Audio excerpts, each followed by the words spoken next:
Hi everyone, welcome back to Beyond CA with Soumya. Have you ever applied to any of the big fours or a big industry and never even got an interview call? You might think that the competition is very tough, but the truth is the fault is in own resume. In this video today, I'll share with you the real practical things that will surely help you to get shortlisted in a Big Four. Before proceeding with the video, I'll just brief about myself. I'm CA Soumya Sharma. I started my career with KPMG and currently associated with PwC. I have cracked all the Big Four interviews twice. Yeah, so let's begin. The first thing that we need to be very much aware about is the recruiters see your candidature in the just 6 to 10 seconds of it doesn't take even 10 minutes them to see. First thing they see is कि आप relevant हो या नहीं, आपके पास relevant skills हैं या नहीं, and should they shortlist you or not. और ये तीनों ही questions बस वो एक skim through करके आपका resume देख लेते हैं that you are a perfect candidate or not. और वो कैसे देखते हैं, this I'll tell you. The first thing they see is कि आप जो सबसे बड़ी गलती करते हो as a candidate is you send the same resume everywhere, चाहे वो कोई इंडस्ट्री हो या कोई बिग फोर हो. यू जस्ट डोंट सी कि आप किस जेडी के लिए अप्लाई कर रहे हो, आप किस रोल के लिए अप्लाई कर रहे हो, आप ऑडिट में हो, एडवाइजरी में हो, या एफपीएनए प्रोफाइल पे हो, या बिजनेस डेवलपमेंट प्रोफाइल में हो. सबसे इम्पोर्टेंट चीज आपको अगर कुछ एक्चुअली गेट इन कर सकती है किसी बिग फोर में is your JD. JD is the thing जो आपको स्पेसिफिकली अपने एचआर से मांगना है, मे बी इंटरव्यू के एक हफ्ते पहले या समथिंग. जस्ट से कि ma'am I require a JD so that I can be well prepared, जो मैं इंटरव्यूज में पूछने वाले हैं मुझसे, क्योंकि वहां से आपको कीवर्ड्स मिलेंगे जो आपको अपने रिज्यूमे में एड ऑन करने हैं. करेक्ट. तो सपोज जैसे अगर आपको रिज्यूमे ऑडिटिंग प्रोफाइल के लिए लगानी है, अगर वो जेडी ऑडिट के लिए है, तो आपके कीवर्ड्स होंगे star audit, financial statement, internal controls, CARO, Ind AS. So these are your keywords. लेकिन यही अगर एडवाइजरी में आप लगाना चाहते हो तो आपके कीवर्ड्स बदल जाएंगे वहां पे. It will be financial reporting, accounting advisory, due diligence, business analysis and business intelligence, business development. So those are will be your keywords, right?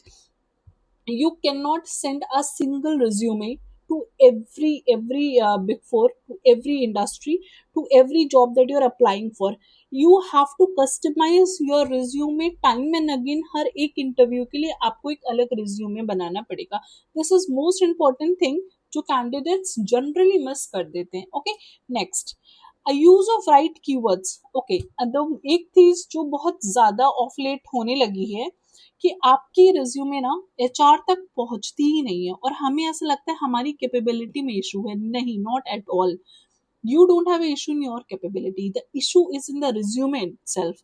आजकल एचआरएमएस सॉफ्टवेयर यूज होने लगे हैं हर जगह, एटीएस यूज होने लगा है, एप्लीकेंट ट्रैकिंग सिस्टम. यहाँ पे क्या है कि एक सॉफ्टवेयर होता है जो आपका रिज्यूमे स्कैन कर देता है विद इन सेकेंड्स. और वो क्या करता है सॉफ्टवेयर, वो कुछ कीवर्ड्स हैं जो कि आपकी जेडी से ही उठाए जाते हैं वापस.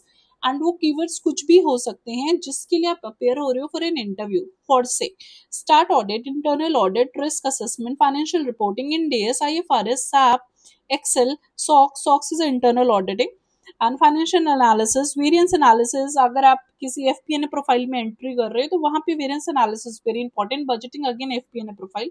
सो these are the keywords which are should be in your resume, क्योंकि आपका रिज्यूमे पहले तो यार यहीं से पास होना चाहिए. अगर यहाँ पास होता है तब ना एचआर के पास पहुंचेगा. Correct. So that it's very important, you need to keep in mind, right? Next, quantify your work. This is very important. Okay, I'll make you feel the difference. आप ऐसे लिखो, I perform statutory audit. Correct. Now you write this. I perform stat audit for XVZ client जिसका turnover was exceeding 500 crores. Now it is sounding कि you are just not blabbering. You are very much on points. When you talk on papers. When you talk on documents and evidences. You just not talk कि I worked on XYZ, I worked on ABC, X and X. Okay, तो this is very important. जैसे I prepare financial statement, ठीक है, but how you complied with Ind AS, you complied with IFRS, you complied with Companies Act. So these are the keywords जो आपको बहुत help करेंगे to land up in a big four. Okay, so just quantify your work. ठीक है, अगर आपने किसी company की कॉस्टिंग कट की है, आप परसेंटेज में लिखो कि I was there in audit जहाँ पे मैंने अपनी एफिशिएंसी से I cut down 20% of the cost जो वो एक्स्ट्रा इनकर कर रहे थे. मैंने वेस्टेज अप्रोक्सीमेटली 10% रिड्यूस कराई उस पर्टिकुलर ऑडिट में. And substantial this with an example कि आपने वो कैसे करा है. This is very important. Okay, next, आप अपने अचीवमेंट्स जरूर हाईलाइट करिए. देखो, आपकी रिस्पॉन्सिबिलिटीज आप एज अ ऑडिटर क्या करते हो, they very much are aware of. Correct, what they want to see कि आपने उस ऑडिट पे इम्पैक्ट क्या किया, because impact showing is very very important. Okay, how much you have reduced the delays, आपकी एफिशिएंसी आपने ऑडिट में कितनी बढ़ाई. और पता है, ये सारे ही काम ट्राई करना आप कि आप इसे क्वांटिफाई करो. Quantification is very very important. Okay, because quantification is where they will rely more on your data. Because you know, एक इंग्लिश में प्रोवर्ब भी है, the real fact is data, the rest is English. तो वही बात है कि whatever you quantify is actually the real work, the rest is English, right? So and also tell that you have worked directly with the senior management and also the shareholders. Okay, next, keep your resume very very clean. I will advise personally, me being experienced, मैं आज भी अपना resume one pager रखती हूँ. The simple reason being कि आपका to and fro सब कुछ एक पेज में आ सकता है एंड बहुत नीटली, बहुत सुंदर तरीके से आ सकता है. मैं फ्यूचर में I'll try to bring a video where I can show you how an ideal resume should look like. And if somehow it's not possible, maximum you can go up to 2 pages. But still, as per my recommendation, I'll ask you people to go only for a one-pager resume. That's sufficient enough for you to qualify in a big four or any of an industry. Okay, and try करना आप अपनी formatting सही रखो, because I have seen candidates कि बहुत लोग क्या करते हैं कि headings, suppose I give an example, headings 12 कर देंगे, कहीं पे हेडिंग्स 13 कर देंगे, right? Font is very important, basically this is majorly fonts.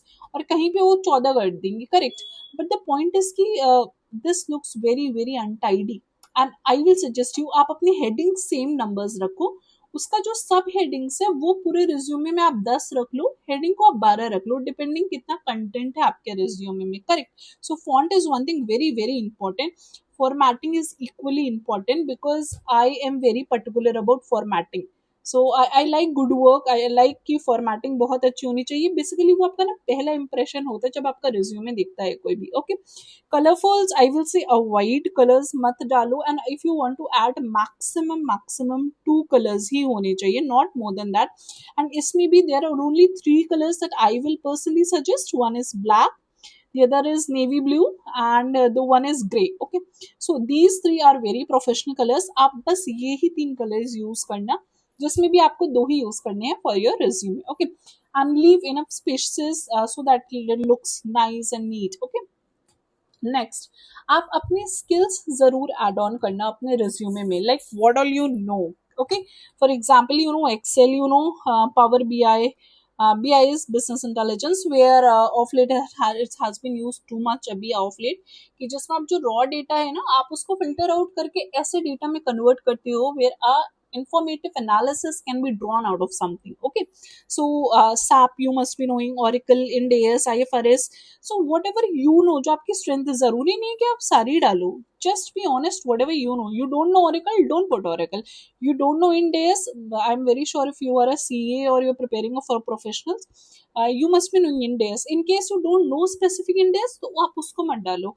Whatever you know, just put that. Okay, that's more than sufficient to get you in somewhere, but with honesty. Okay, financial reporting, auditing, risk assessment, जो भी आपको आता है, आप एक section add on कर दो अपने रिज्यूमे में कि skills, technical skills. Okay, there you can add all the things जो आपको खुद को आता है. And I am very sure ये कॉमन जेनेरिक वर्ड्स तो नहीं डालता होगा कोई, correct. And common mistakes to be avoided, that's very important. आप स्पेलिंग एरर्स ना, एक बार आप क्या करना, आप अपने रिज्यूमे बनाना, upload it on the Google, जहाँ पे आजकल बहुत सारे सॉफ्टवेयर्स हैं फॉर स्पेलिंग चेक. आप वहाँ पे अपनी स्पेलिंग चेक करा लो. There should not be any single spelling. Phone number should be correct, unprofessional email IDs नहीं होनी चाहिए. If you have that please create a new email ID that you can share across the domain. ठीक है. इसमें भी I will tell you one trick जो कि it's very relevant. आप ट्राई करना, आप दो पर्सनल आईडी, आप अपनी दो मेल आईडीज बनाइए. ठीक है. अगर आप किसी से रेफरल डला रहे हो ना किसी भी बिग फोर में, आप उसको उस रिज्यूमे में दूसरी आईडी दो, और आप जब खुद पोर्टल पे अप्लाई कर रहे हो वो दूसरी मेल आईडी से करो. I will tell you why. जब दो मेल आईडीज होती है ना तो आपकी ट्रैकिंग दो लोगों की तरह होती है. दे जस्ट डोंट मेमोराइज कि किसने कितना भेजा है. दे ओनली सी कि मेल आईडीज ट्रैक हो रही हैं, तो वो मेल आईडी से ही आपको ट्रैक करते हैं. तो आई विल रिकमेंड आप कंपनी के सॉफ्टवेयर पे, आप जब कंपनी के पोर्टल से अप्लाई कर रहे हो तो डिफरेंट मेल आईडी से करो. अगर आप किसी से रेफर करवा रहे हो अपने आप को इंटरनली थ्रू लिंक्डइन और through any of the naukri.com, any of the colleagues, तो give them a separate mail ID. This is a very big tip जो मैं आपको दे रही हूँ इस वक्त, कि आप दो डिफरेंट मेल आईडी से अपनी रेज्यूमेस वो कराइए. ठीक है.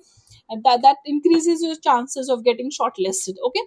Fake experience बिल्कुल भी नहीं. I'm telling you guys, the people who are sitting on the other round of the table are very very experienced, and you fake one thing. I have seen people who are intelligent, who have good knowledge base also, but just to showcase कि they fake it out कि मेरी 6 महीने का experience है, 7 months का experience है. And interviewer will ask you a question जहां आप नहीं प्रिपेयर्ड हो गए उस क्वेश्चन के, correct. And they get to you very nicely, they get to you. ठीक है. And they even blacklist you, not for 3 months, not for 6 months, they'll blacklist you straight for 3 years. And maybe अगर ज्यादा बड़ा है तो for entire year. Okay, like for a lifetime. So don't fake it out. अगर आपको कोई दिक्कत आ रही है कहीं पे, if any issues, you can comment. I can help you out. I'm more than happy to help you out. But just don't fake it out. आप truth बोल के भी you can very well get into the big first. ठीक है. Long paragraphs avoid करिए. ठीक है. Try to make pointers. Pointers is very very important. अपने रिज्यूमे सिर्फ पॉइंटर्स पे बनाइए, इररिलेवेंट हॉबीज ना डालिए. Okay. Now the ultimate thing that I want to tell you is your resume is actually the 50% of the interview. आपका आधा selection सिर्फ आपके रिज्यूमे पे हो जाता है. ऑनेस्टली जैसे ही इंटरव्यूअर आपका इंटरव्यू शेड्यूल करता है ना, वो वहीं पे 50% डिसाइड कर चुका होता है कि whether he or she will hire you or not hire you. Until unless आप कुछ एक्सेप्शनल हो जाए इंटरव्यू में, that I can not comment upon. But I will honestly say this to you कि your resume is actually your first impression and 50% to the last impression as well. ठीक है. तो make it count. Be very serious when you're preparing a resume. Make don't make no don't forward a single resume to the same company. For make resumes customized to different interviews that you're getting into. ठीक है. And thank you so much guys, and thanks for watching the video. And if you want, you can comment what more I can come up with. Thank you so much.